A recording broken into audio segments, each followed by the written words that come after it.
इस कक्षा में नक्षत्रों का विचार किया जाएगा। नक्षत्रों की सूची प्रथम कक्षा में आपको दी गई थी। टेक्स्ट मैसेज के आधार पर 27 नक्षत्रों के नाम उसमें लिखे हुए हैं क्रम से। मैं एक बार दोहरा देता हूं।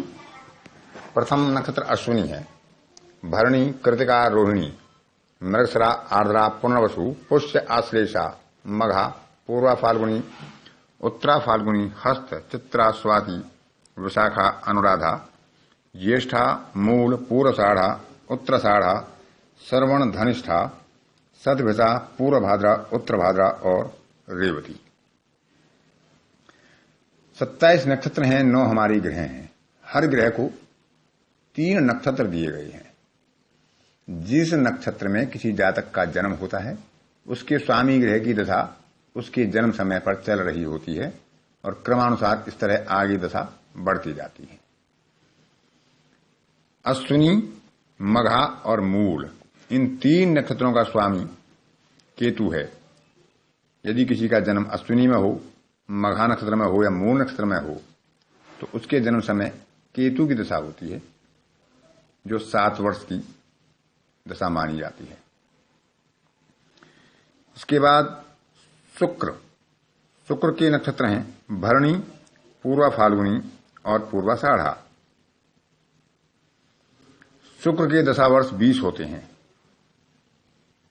सूर्य के नक्षत्र हैं कृतिका, उत्तरा फाल्गुनी, उत्तराषाढ़ा और सूर्य के दशा वर्ष 6 होते हैं। चंद्रमा के नक्षत्र हैं रोहिणी, हस्त और श्रवण और चंद्रमा के दशा वर्ष 10 होते हैं। मंगल के नक्षत्र हैं मृगशिरा, चित्रा और धनिष्ठा और मंगल के दशा वर्ष 7 होते हैं। राहु के नक्षत्र हैं आर्द्रा, स्वाति और शतभिषा और राहु के दशा वर्ष 18 होते हैं।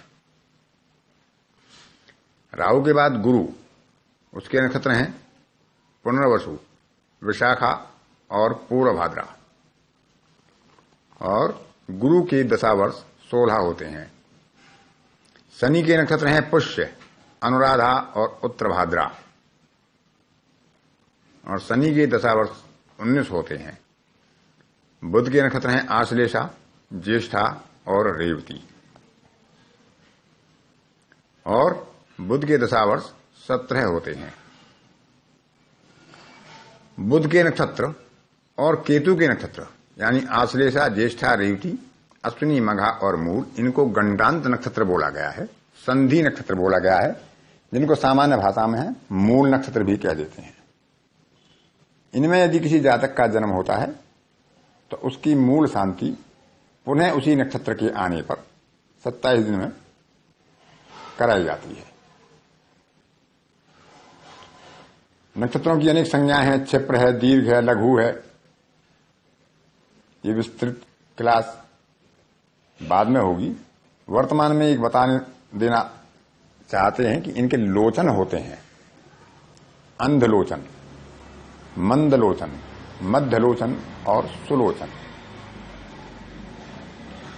तो कुछ ग्रहों के अंधलोचन होते हैं, कुछ ग्रहों के मंदलोचन होते हैं नक्षत्रों के, और कुछ के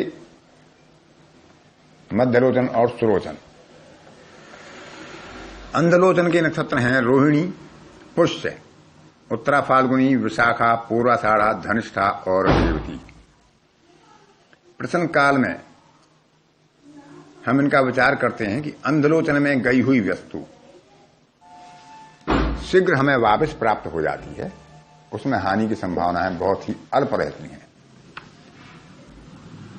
अंधलोचन नक्षत्रों में गई हुई वस्तु या व्यक्ति का हमें लाभ होता है।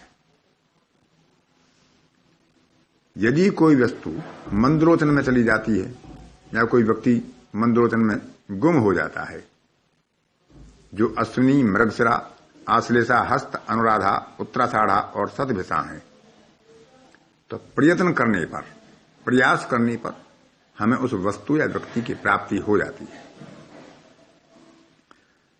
तीसरे प्रकार के लोचन है मध्यलोचन।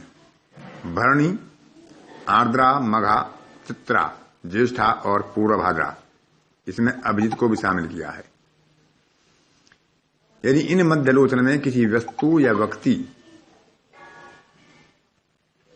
के गायब होने की या गुम होने की बात आती है तो उसकी हमें सूचना मिल सकती है, संभवतः उसकी प्राप्ति नहीं हो पाती है, खबर मिल जाती है। अंतिम लोचन है सुरोचन, जिसमें कृतिका, पुनर्वसु, पूर्वा फाल्गुनी, स्वाति, मूल, श्रवण और उत्तर भाद्रा नक्षत्र हैं। ज्योतिषकारों का ऐसा मानना है कि इन नक्षत्रों में खोने वाली वस्तु या गुम होने वाले व्यक्ति का न पता मिलता है, न खबर मिलती है, न उसकी प्राप्ति होती है।